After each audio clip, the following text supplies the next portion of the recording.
আসসালামু আলাইকুম। বগুড়ার এরুলে হাই স্কুলের সামনে সাফাত আলী গাড়ি ঘুমন্ত যারা কামলাপাট থাকেন, দিন মজুর থাকেন, তাদের ওপরে কিন্তু তুলে দেয়। আর এতে করে ঘটনাস্থলেই 3 থেকে 4 জন মারা যায় এবং অনেকগুলো মানুষ আহত হয়েছে, যাদেরকে মেডিকেল নিয়ে যাওয়া হয়েছে।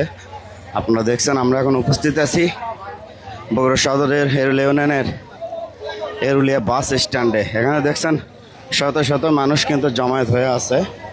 আর এই ঘটনাটি ঘটে ভোরবেলা। ঘুমন্ত মানুষের ওপরে কিন্তু এই সাফাত আলী গাড়িটি উঠায় দেয়। এতে করে ঘটনাস্থলেই এখন পর্যন্ত যতটুকু জেনেছি 3 থেকে 4 জন মানুষ কিন্তু মারা যায়। এখানে কিন্তু এখনও লাশ পরিহিত অবস্থায় আছে, আপনারা দেখতে পাচ্ছেন। অনেক মানুষ কিন্তু এখানে পড়ে আছে। আপনার ফায়ার সার্ভিস টিম কিন্তু উদ্ধার করে তাদেরকে মেডিকেলে নিয়ে যাচ্ছে। ইন টোটাল কয়জন মরছে? এখানে তো স্পটে আমরা 4 জন 5 জন দিয়ে 4 দিলে মেডিকেলে তো অর্ধেক মারা যাবে। পুরো বেলা কি না নাম করলে আমিন আর পুরো যাবে আমিন নাম আমিন। হ্যাঁ, ও যে হুন্ডো আছে ওটার। আচ্ছা, আমাকে তোমাকে 10 জন মারা গেছে। 9 থেকে 10 জন, এখানে তো 3 জন আছে আর অনেকেই সেন্সলেস, ওরা সম্ভবত মারা গেছে।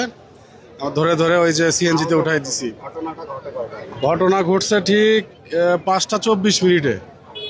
5টা 24 মিনিটে আসে দেখি লোকজন পড়ে আছে সব আহত হয়ে। কতটুকু জানলাম এটা ঘুমান্ত যে দিনমজুররা থাকে তার উপরে নাকি? গাড়িটা যাচ্ছিল বগুড়া থেকে নওগাঁ দিকে, কোনো কারণে তারা নিয়ন্ত্রণ হারে এদিকে ঘুরে গেছে। লোকজন এখানে সব কাজের লোকজন দাঁড়াইছিল, মানে কামলার বাজার আর কি, এখানে সব লোকজন দাঁড়াইছিল। ওদেরকে সহ আর কি গায়ের উপর উঠাই দিছে। আনুমানিক আহতের সংখ্যা কত? আহতের সংখ্যা প্রায় 16 জনের মতো হবে। তার মধ্যে 8 থেকে 9 জন আর কি মনে হচ্ছে ডেড, মারা গেছে।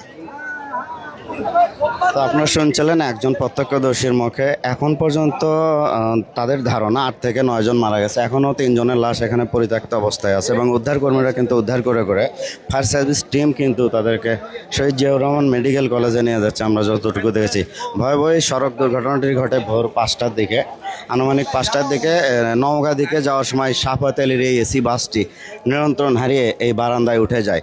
আর যারা দিনমজুর যে খেটে খাওয়া মানুষগুলো এই বারান্দায় ঘুমন্ত অবস্থায়, তার উপরে গাড়িটি কিন্তু উঠে যায়। খুব দুঃখজনক একটি ঘটনা কিন্তু ভোরবেলায় আমরা ঘটতে দেখি এরুলে হাই স্কুল বাস স্ট্যান্ডের সামনে।